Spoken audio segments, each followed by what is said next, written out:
I don't know if you kind of had to look into Loving Me First. We're just starting out. We've been testing the waters with different things of helping women. It started that way, but I see the need for helping men and women, and it all correlates. And we all need each other. The feminine and the masculine, we need those things. The awareness that these things are here, the modalities, the tools, and all this knowledge that I feel like, I think some of this stuff's out there, but we would love to help people who are maybe needing that a little bit more and give them that opportunity and knowledge through what we're doing here. So whatever you feel like you want to speak on and feel guided to, definitely go with that. And Okay. listening to everything you wrote, we were like, yes, yes, it's awesome, especially like looking into yourself first and all that you've had there. So I want you to kind of start of how you want to tell your story and how you even came into doing all of this and what led you into Yeah, that. yeah, absolutely.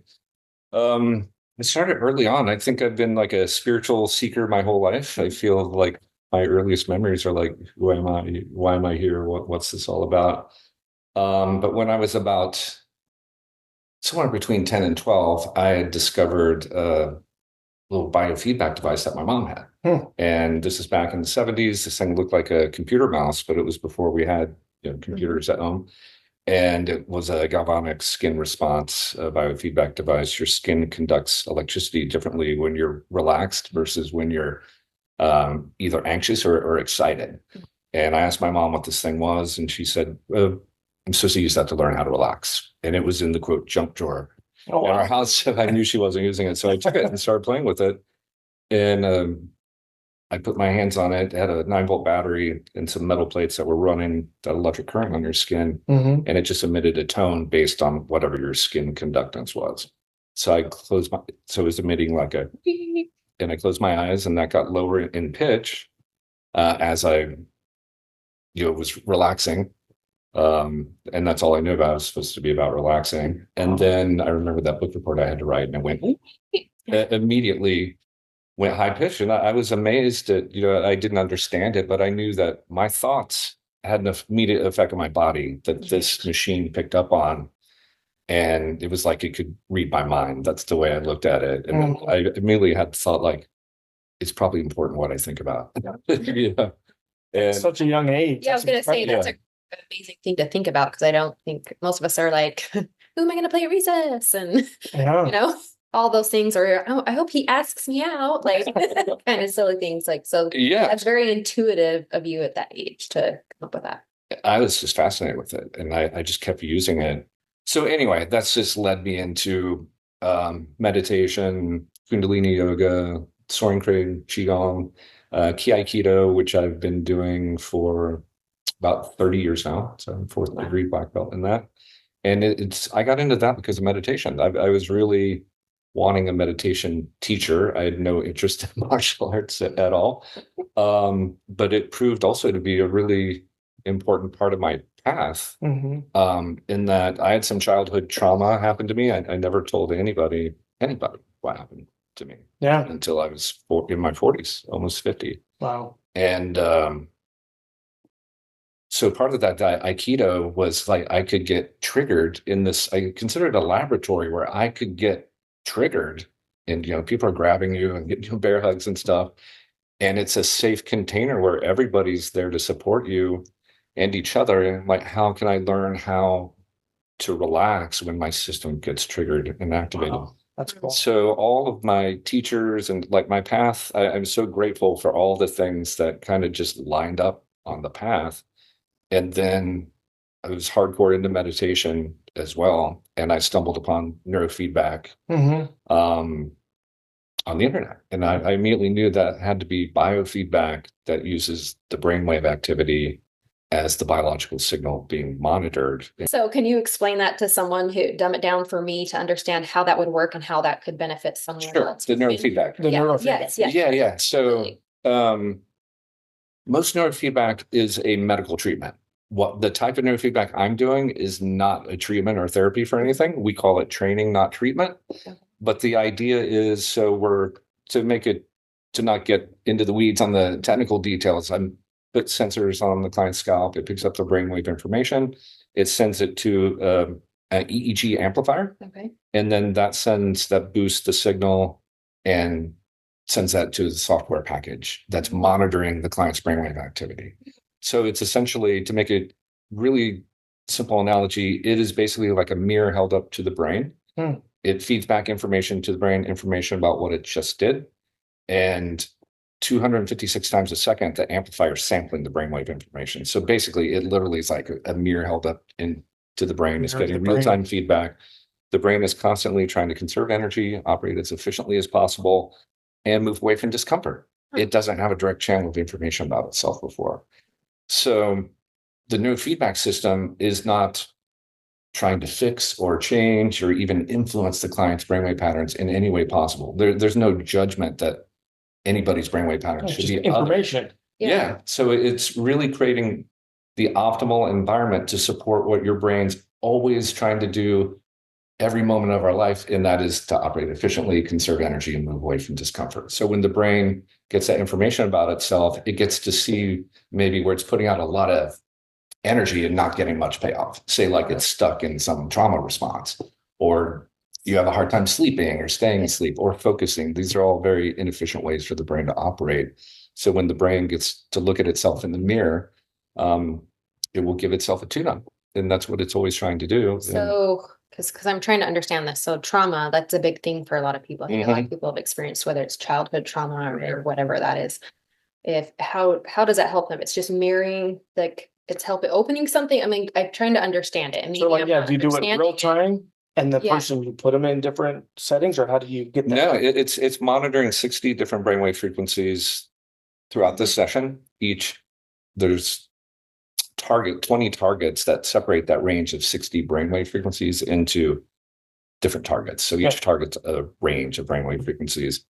And all it's doing, like to dive a little more in the weeds on how it works, is the software is looking for one very specific brainwave event. And that is every time your brain is about to shift brain state, the brainwave frequencies that are about to shift, there's a flutter or a little turbulence in the brainwave frequencies before they shift from one pattern to another pattern. Do you know what cymatics is? So it's like sound frequencies. You may see these videos on YouTube. There'll be like a plate, they'll put salt or sand on it, and they'll place it on a speaker that's vibrating a certain frequency. And the shapes. Yeah, will turn in really beautiful geometric patterns. And when you see them change it from one frequency to the next, to a higher frequency, for example, all that sand gets chaotic and for a split second and then reorganizes it into another pattern. Our brainwaves do exactly the same way. So as sort of like alpha to beta to theta type of, is that what you're saying? Or? Yeah, and they're even broken up into even within alpha, beta, theta, those are ranges of brainwave frequencies. So the software is looking at individual brainwave frequencies, 60 of them. And so every time it detects this flutter that indicates this brain is about to shift from what it's doing now to something else, that triggers feedback. The feedback is you're listening to some music and it pauses briefly. The brain's really good at noticing differences. Anything that's different could be a threat. If we heard a big boom out that window right now, we would all ignore this conversation. Our attention would be out there. What was that? Where was that? Is that a threat to me?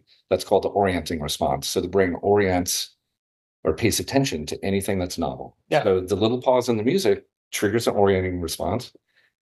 It interrupts wherever your brain was about to drift off to. And on a non-conscious level, your brain's going to scan the environment and say, whoa, what was that? And it sees, oh, I'm in Bob's office doing neurofeedback. Everything's cool. So now your brain has a choice. Its choice is, do you keep doing what you were doing, or do you go ahead and switch brain state? So we know when given a choice and given information about what it just did, your brain will always choose to be in the most efficient brain state. So during the session, hundreds or thousands of times, as your brain is wanting to shift from what it's doing now to something else, it gets to choose. Like, is this what I really want to do right now? Sometimes the answer is yes. Sometimes the answer is no. Giving you the power to recognize it and giving you power to choose. Yeah. So like someone who's in like trauma, fight or flight, it's giving them that pause, right? Getting them to recognize it and to say, you get to choose. All on a subconscious level. They don't have to do anything conscious. More powerful. Yeah. Yeah. So it's really about neuroplasticity, and it's in neuroscience. There's something called Hebb's law. Hebb's law says neurons that fire together wire together, which means the more you repeat something, the more neurons you're training those. yeah, like learning to drive a car, right? It's hard at first. There's a lot to attend to, but as you get experience and practice, then we can drive all the way across town and not even realize how. So we're efficient at it because we don't have to pay attention so much. And that's for anything, even anxiety. Every anxious thought, I'm wiring those patterns to be more entrenched. But the opposite is also part of Head's law. Neurons that don't fire together don't wire together. If you can interrupt a pattern, then those neurons become freed up to reconfigure it in a more efficient way. And that's basically what the neurofeedback is doing. We're interrupting old patterns, giving the brain a choice of what it wants to do and allowing it to repattern in a more efficient way. That's amazing. I didn't realize it was subconscious. So you're not even consciously talking somebody through that. It's all subconscious, which is even more powerful. Right. Like for me, I never intended to work with clients. I had like I said, with my trauma, my nervous system reset to a more self-regulated baseline. My startle response used to be off the hook, and it reset. My restless leg syndrome went away. My sleep apnea also went away. Wow. Proven by a second sleep study after I got into neurofeedback, and I was having some sleep issues. The doctor's like, "You don't have sleep apnea anymore. Whatever's going on, you do not have sleep apnea anymore." So could you give us our listeners can understand, like maybe an example of someone you worked with, of what they were dealing with and how they made a change, like how that changed things? Like, what's a typical presenting symptom? Yeah, I would say that the typical person is, for whatever reason, overwhelmingly female. My clients are like 95% women. That surprised me. They're just attracted to you, Bob. Be honest. And I do work with veterans for free, and most of my male clients are veterans. Okay, I was going to ask that because I didn't know if you did, because veterans deal with a lot of that trauma, but also females that have like trauma, because trauma is trauma. No matter where it comes from, their trauma is trauma, right? Same thing. Yeah, I used to work with MOTS as well, the Metropolitan Organization to Counter Sexual Assault. So I've worked with that population as well. Okay. Yeah. So these will be both good examples. So, and they're the people I love to work with the most because of my own trauma history. Yeah. And I just felt like I got a second chance at life, and I want to help. I know that this can help, and I want to help. Whatever breaks your heart, lean into that, and that's the purpose. Yeah. So one veteran, for example, he was so hypervigilant. He's like, "Bob, I don't go eat anywhere. I'll go to Applebee's or what. I'll go to the to-go window and pick up my stuff and go home." He's like, if I do sit in a restaurant, he's like, I am in the corner, facing the door where I know where all the exits are. Yeah. And then after a few seconds, I can't tell you how many people I've heard. Yeah. So and he was still in the reserves, and he was doing some training, and he was so excited when he came back to the office after that. He said, "Bob, after the training, a bunch of us got together at a sports bar to watch a game." He said, "I went." And I was present. So cool. Yeah. And he's like, and I was able to hang out with everybody. And yeah, that was super powerful. And I don't know if he said, I've had many veterans say, I feel like myself again. And for me, that's like, oh my God, that's like best thing. That's beautiful. Even you just saying that just gives me. I got goosebumps. Yeah, me too. Yeah. I was like, it's amazing. And I love that it's your passion to do that. And then that reward for you is to see that change in them and how it helps them, because it helped you, and then you get to see that. And that's. Yeah. One thing is, you're saying that I've learned, because I came from talk therapy, got a master's in family therapy. So I was all, what's happening in the room? And I had to learn, oh my gosh, my childhood trauma. I had to go back and unpack that, and hypnotherapy and meditation were helpful with that.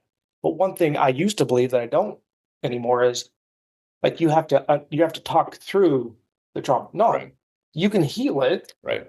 And the body keeps the score and all that. So there are different modalities that work for different people, and they can all interrelate. So I'm not saying you shouldn't do talk therapy in addition to that, but you can actually go heal trauma without necessarily even going back and telling the story or walking through that, which is beautiful for some people. That's what one of the veterans told me one day.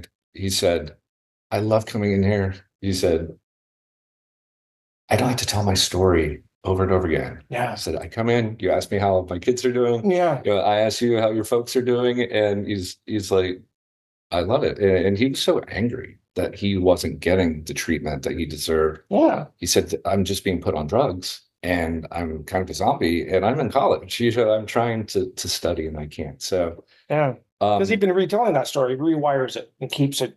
right. That's Story the going. Hebb's law, right? It keeps it going. And it was Versus you're that, disrupting that and creating new. Yeah. and I was just telling him one of my flights to come here, I actually sat next to a veteran. My dad's a veteran. Mm. So I get that. And I grew up with a dad who had a lot of that trauma and there was no guidance for him. I mean, he just, people react from that and they hurt people, right? Right.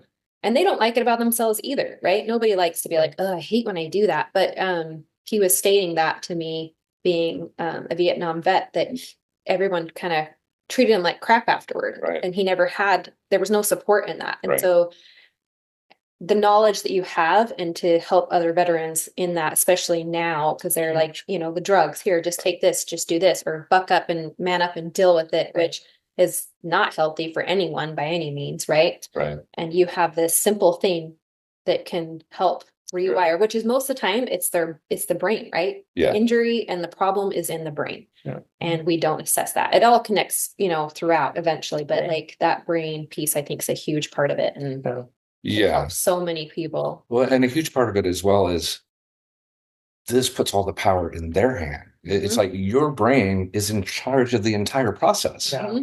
It's not the machine doing something to you. It's just a mirror. It's a very beautiful and elegant mirror. Yeah. But the real beauty and the power is in them. So I really try to get people to really understand this isn't doing something to you. Yeah. To quote, fix you. Mhm. This is about your brain.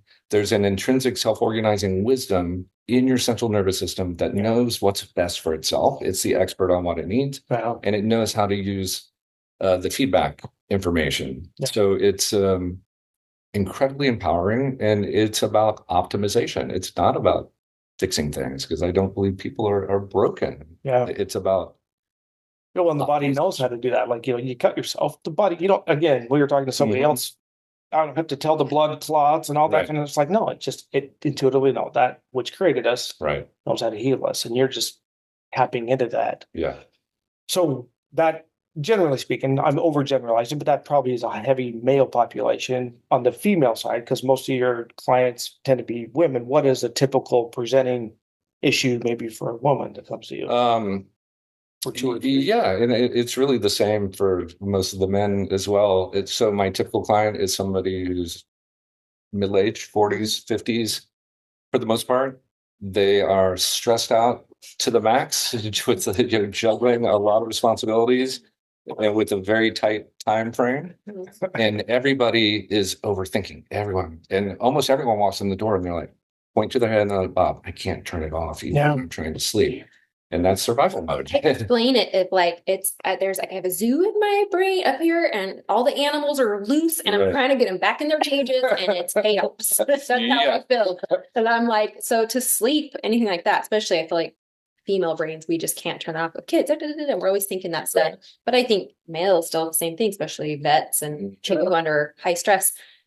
I don't know how to sometimes. Sometimes I have to medically put my brain to sleep because I'm like, shut up. Like, just shut up. I need to go to sleep. I have to work in the morning. Yeah. But you're giving this ability.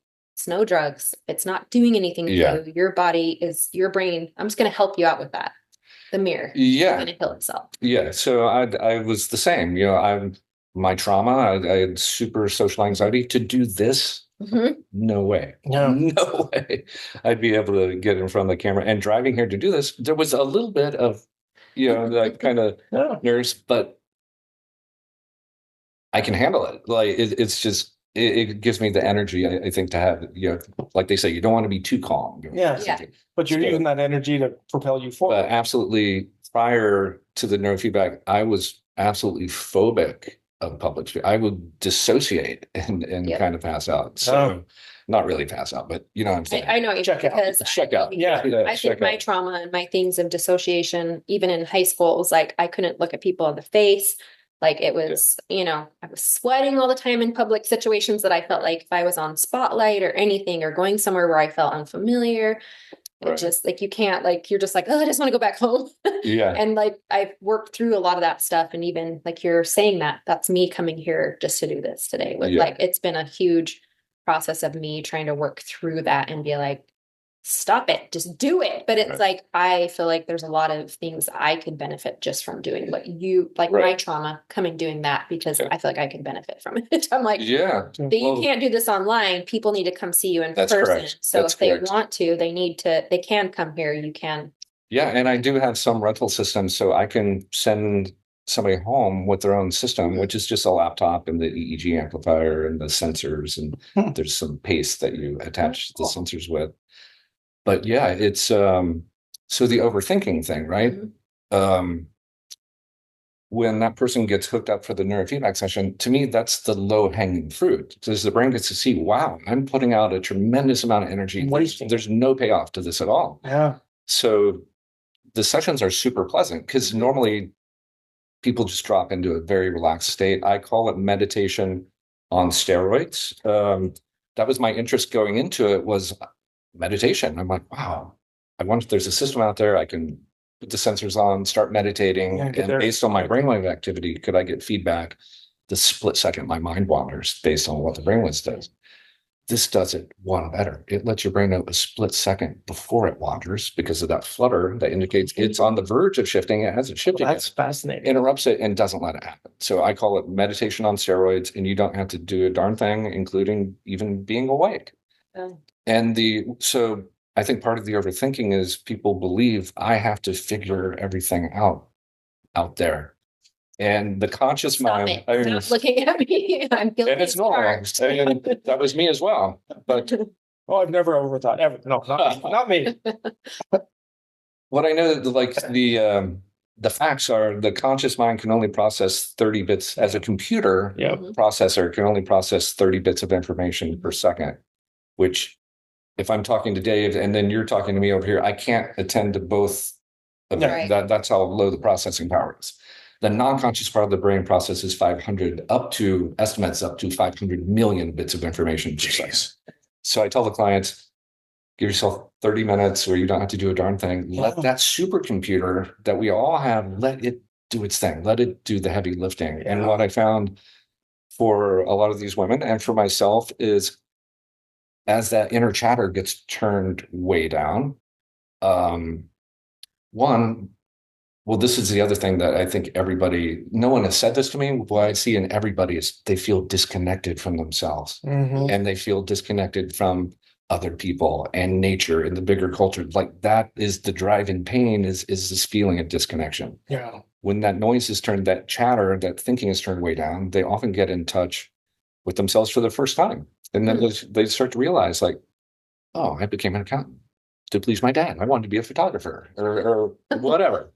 Or I was expected to be married and have children. That's not what I really want to do. And then people just get in touch with what's theirs here and what. Here. Yeah. So I think, to me, that's the ultimate benefit, is people coming back and really getting to know themselves and connecting with themselves. And when they connect with themselves, of course, they're able to connect with others and nature, and really just calm that nervous system down. And what I found for myself is, like I said, I had high anxiety. So I was as bad as anybody, with constantly thinking, trying to plan each step to keep me safe, to keep my anxiety levels down. I tried to predict everything and control everything. And you can't do that. Like, that's wears you out, and it's not fun. You got the gas pedal and the brake at the same time. Yeah.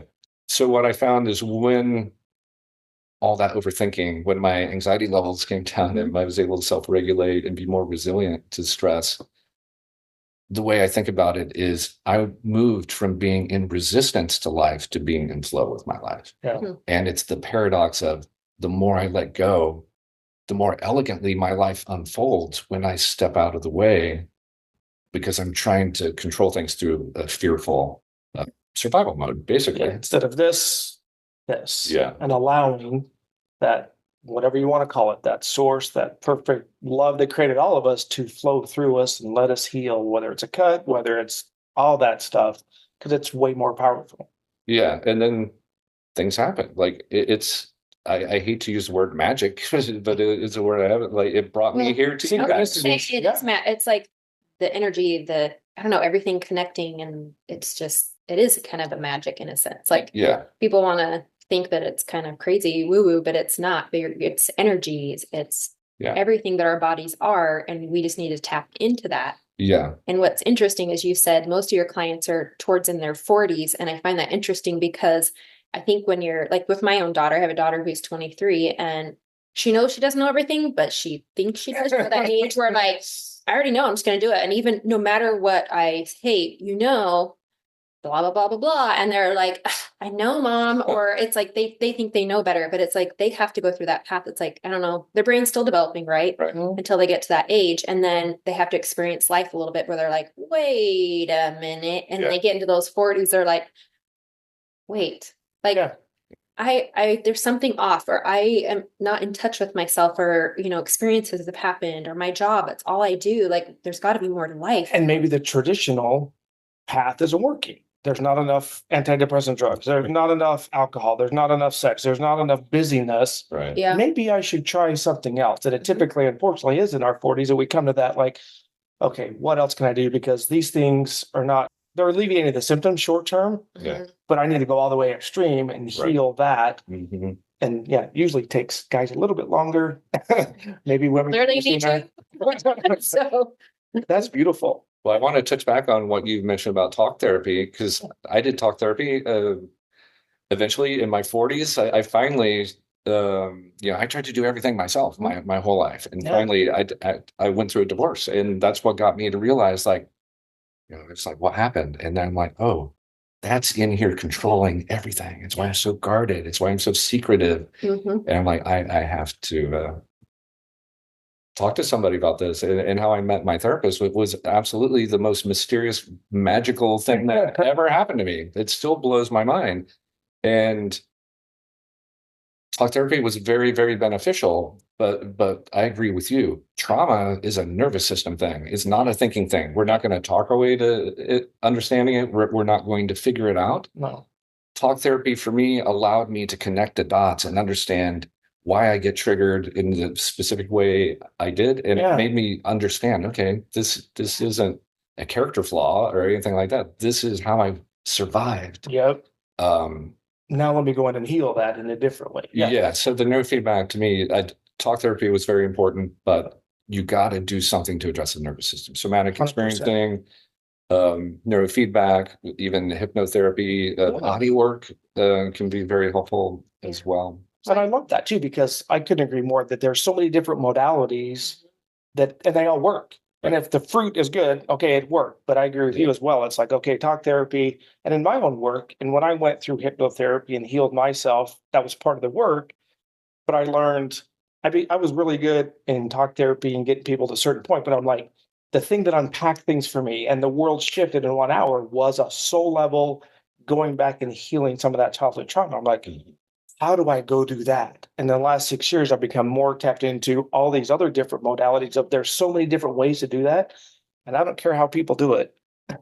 Find the modality that works and test 2 or 3 of them, do all of them because it's beautiful. He did one, started with one, you went to therapy because they got in that divorce. And you're like, okay, this is the step. This is what people tell me to do. I think that's the key. Do one step, let it guide you to others, and go to the next step. Try other things, because even if one thing kind of works for you, maybe doing the combination of them work for you, depending what it is. But I agree with you, like, as trauma and the nervous system, I think if it is all neurological, which I think it is, like, that's a step for me. Like, for me, this really interests me because I have so much I have so much baggage. It's huge. Like, and I'm grateful for it at the same time, because it's helped me get to this point and where I'm at. So sorry if I get emotional about it, but I'm on that journey, and I want to find and give all those opportunities, all these things to other people, just like you. It's like, I want to, like, here, there's other stuff out there, and you can find ways to help you heal, or, you know what I mean? Find those things that help you cope in life. And it doesn't have to be drugs. Drugs are great. If you feel like that's your path, great. I'm all supportive, whether it's natural medicines or if it's prescription medications, but try more than one thing. Absolutely. Find other things that work for you, because our chemical makeup, our bodies are all so different. Yeah. You have to find out what resonates with you, because even though we had trauma and I had trauma, our traumas are still a little bit different in the way they happen. So what might help one person might not help another, but I feel like it's all it's all in that neural system. And I'm like, geez, man, I'm like, I feel like this is the step I need to take. But then also the yoga you mentioned. Yeah. That's been brought up multiple times. And I'm like, synchronicity. So these things are popping up and I'm like, I want to touch on that. I want to touch on that. I want to find out any avenue I can to find a way to connect with that. Yeah. We got to work mind, body, and spirit. It can't just be talking. It can't just be doing yoga. It can't just be meditating. It's everything. And what you're saying reminds me, I'd say this is the most important thing I've learned. And in May will be 20 years since I bought my first neurofeedback system. And I've had lots of clients come in and say, Bob, I've tried absolutely everything and nothing works. And then they'll do 2 or 3 sessions and they're like, I'm not noticing anything. And then they'll move on. And it's the saddest thing to me to see people bailing out, not really giving the amount of time required and believing that this won't work for them and potentially losing something that could have been a real game changer for them. And I learned this, not the hard way, but I bought my neurofeedback system and I'd never even done it before. And I researched for 2 years. And when I found NeuroOptimal, I'm like, I knew that was what the potential I saw in neurofeedback they were doing. Yeah. But it took me 40 or 50 sessions, about 4 or 5 months before my anxiety dropped. My sleep improved immediately, but the anxiety stuff. So if I went and paid somebody, I probably would have bailed out after a few sessions too. Yeah. This is coming from a place of my own experience. It's like there is an intrinsic self-organizing wisdom to your central nervous system. It knows what to do. It's powerful, but it's got its own rhythm and timing. Yeah. And it's going to work on things in whatever order it determines, which may or may not match. If I come into neurofeedback and I'm expecting, 10 sessions, I'll knock this out. And every day is going to be better and better. And when these unrealistic expectations, understandable expectations, right? People want things to be fast. They don't want to spend a lot of money and do it forever. But you can trust your nervous system and just give it time and give it more time. Love yourself enough to not jump around, because like you said, these modalities, I'm lucky enough, I trade with lots of people. I want to experience other people's work so I can be a resource for my clients, like you said, because it's not just about neurofeedback. Yes. No. And body work has been so incredible for me. And a lot of these modalities, because I'm trading and I really have nothing, usually I'm like, nothing calling to me to work on right now. I just want to experience your work. I'm like, use your intuition on me. And because I'm not laser focused on a destination, I can sit back and enjoy the journey along the way. And that's what I would recommend to most people. It's like, if you can be a little less focused on the final destination and realize the gifts that are coming in the journey, and the journey is likely going to take time, and that's okay. Well, there's so much integrity in what you're saying, because you and I have connected through 2 other modalities that have nothing to do with neurofeedback, and I didn't even know this part of your world, one of which was meditation. And, some people are like, oh, I tried to meditate 2 times. Like, are you kidding me? It's like, that's like saying, I went to the gym once and I didn't have a rep body. Yeah. It's like, no, it's a practice. Right. And for me, meditation was witchcraft the way I grew up. Now I'm like, no, it is the deepest. Right. I'm fanatical in the morning. I'm fanatical at night. It's crucial to me, but it's a daily practice. It's not I did it 3 times, I should be perfectly spiritually healed and I'm a monk on a hill. No, it's not how that works. Right.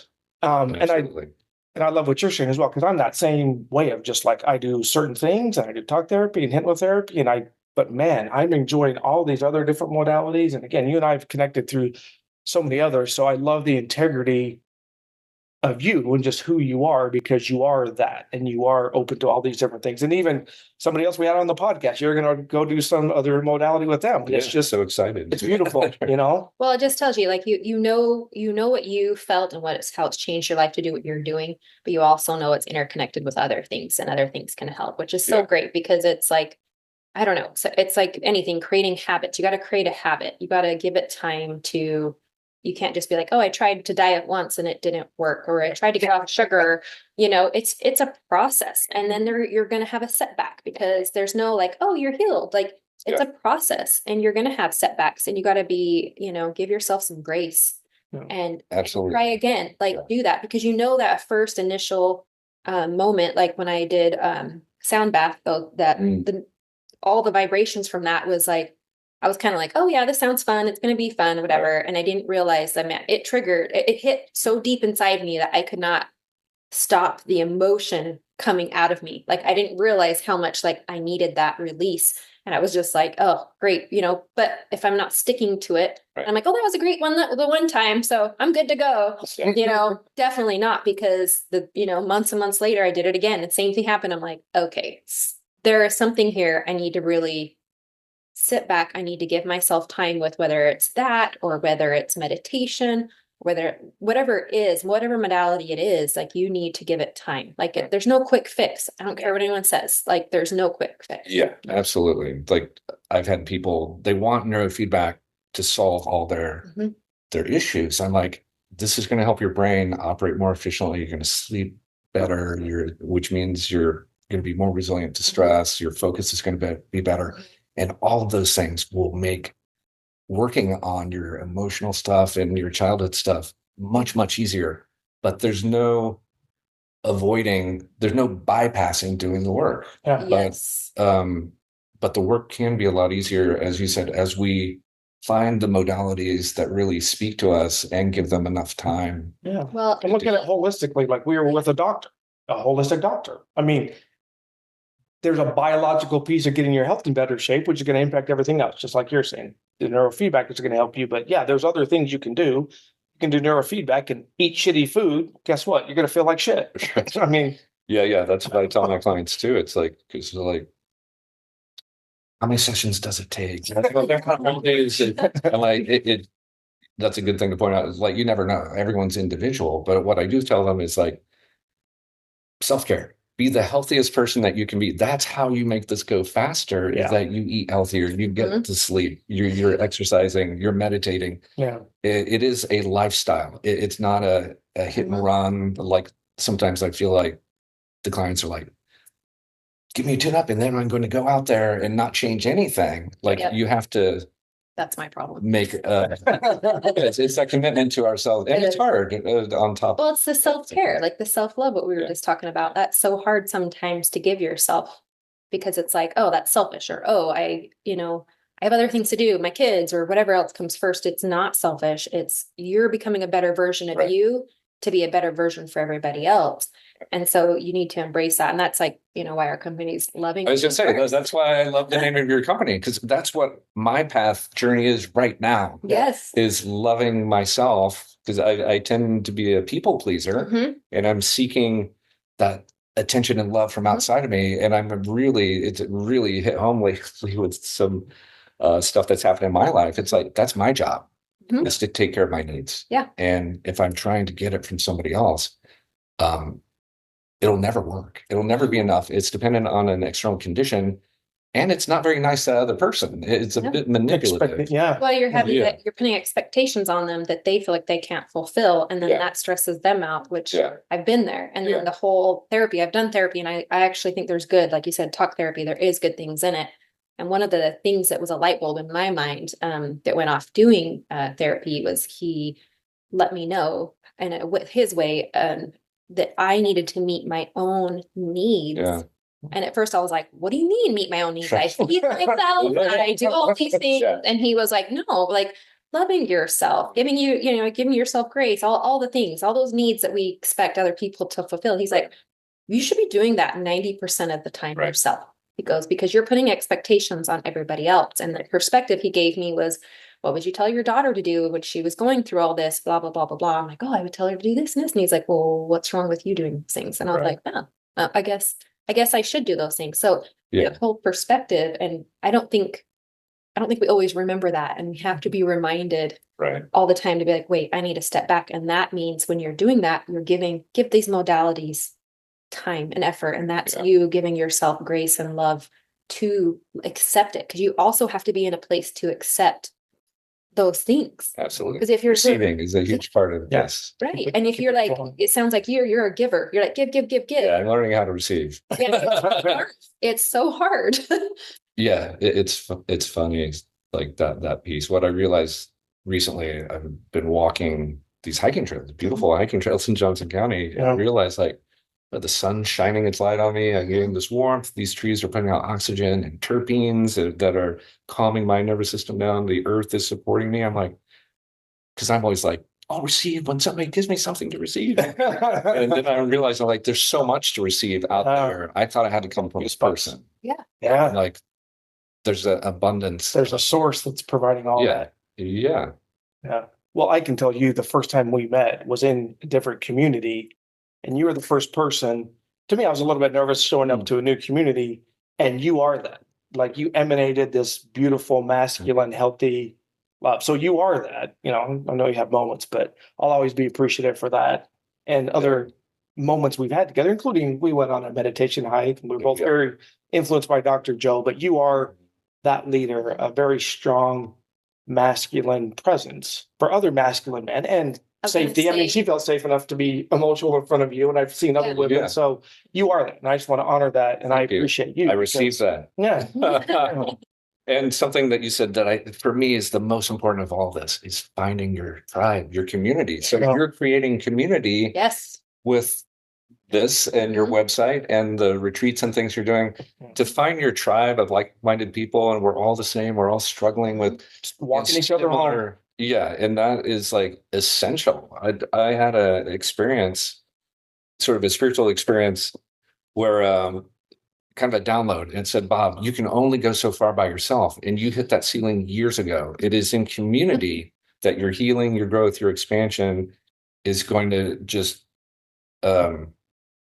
escalate. And I would say it turbocharged everything when I found my community, and you're part of that. Yeah. And now you're part of that. Yeah. And and for anyone that's resonating with Bob, I mean, you can reach out to us, but how would they contact you if they don't go through Lee and I? What's websites or my website is stillpointneurofeedback.com, and that's all spelled out. I know that's a lot of letters put in there. I'm also on Facebook under Stillpoint Neurofeedback. You can message me on Facebook or my website. I'm doing some revamping of the website. So it's ours too.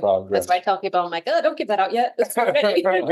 Right. That's all right. The content's there. That's what's important. But that's it. And yeah, I'm hoping to have more video content, testimonials, things like that. And this is really, thank you so much for inviting me, because I haven't done video and I've been a little afraid to do it. And I feel so comfortable with you guys and in front of the camera. So this is going to inspire me to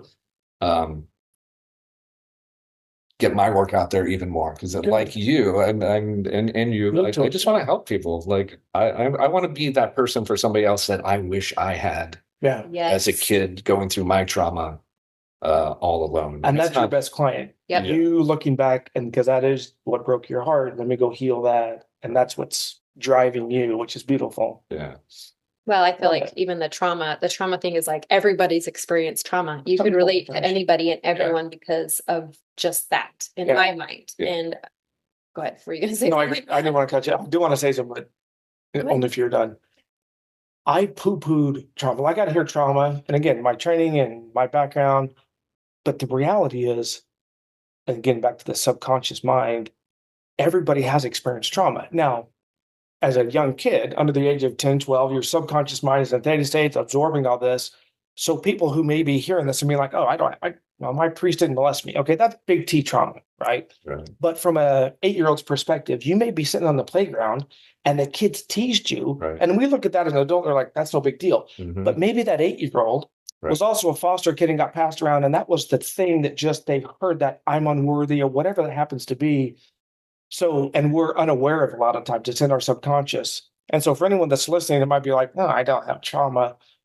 Well, how it may be shown up in your life as gone through more than one divorce. I keep making money and losing it. I may be obese or whatever happens to be. But if things are not ideal in your world, I promise you there's something that's told you you weren't worthy, you weren't loved enough, whatever. There's a disconnection to this perfect source of love. So I just wanted, when I hear trauma and I know my story, I used to tell myself, oh, I didn't have childhood trauma. Right. The fuck I didn't have childhood trauma. Yeah. And again, a priest didn't molest me, but I went through my own childhood trauma and I had beautiful upbringing and a beautiful family, but there were stories that I absorbed that weren't true about me not feeling worthy. And I carried that shit around, and it manifests itself through repeated, issues. And so I would just invite people to, even if you're not consciously aware of massive big T trauma, at some level, that little 6, 7, 8-year-old experience something different, and looking at it through adult eyes is radically different than your subconscious mind and theta state as a 7-year-old. It's just different. Yeah, I think it was Thich Nhat Hanh, the Buddhist monk, or the Dalai Lama. I can't remember. He said, when you're a baby and you were crying and you need your diapers changed and they didn't get changed immediately, that's trauma. Yeah, like that attachment piece. Yeah. Yeah, and I think there's so much, even if you've had surgery, right? Like if you've been under the knife, that is trauma to your body. You don't remember it because you're under anesthesia, but it's in there. Yep. Yes. And so there's all kinds of trauma, and there's pre and perinatal trauma that happens prior to birth or during the birth process. Yeah. That people obviously don't remember. And I think you're right. It's we've all experienced trauma. That's just it. Exactly. Which I think is a human thing and a human way to connect with other people. That's my point. We connect. Yeah. This is a way to connect on it. We don't have to be the same religion or have the same belief system or be the same color, any of that. Like, this is the beautiful thing about being human is we all are having this human experience or political party. Since we just had an election. Yeah. Or whatever that is. Yeah. So we can connect on so many ways and so many things, just being the human person. Everything. Yeah. And which I think is beautiful. And I love what you're doing. I want to hopefully meet with you again and meet more, and maybe even do something where I can experience this. Yeah, for sure. I think I want to experience it all. And I want to share it, my experience with it once I have it. Like, you got to go here. I already feel like people should go to you already, and I haven't experienced. Yeah, I would love it. Next time I see you guys, I'll bring my system. It's like I said, just a laptop and just demo, a 30-minute thing, and I love that. Super, super relaxing. And let's do that. I love that. Yeah, I love that. Yeah. Awesome. Do you have anything else if you could give advice to people out there and listeners out there? Did we already do this? No, just kind of, maybe one final nugget. Yeah, something that you could share with everybody. In the questionnaire I filled out, you mentioned if there was like a exercise or something that people can do. This I learned in somatic experiencing. I'm still technically in training to be a somatic experiencing practitioner, but I went through the first 2 years. And this exercise, we call it orienting to space, and it's to the space that you're in. And it's something we did every exercise. When we practiced on each other's students, the first thing we did was like orient to the space. And it's very simple. It only takes a couple of minutes. Yeah. And it's just tune in to what you're feeling right now, not emotionally, like physically, somatically. What are you noticing in your body right now? You're breathing, anything.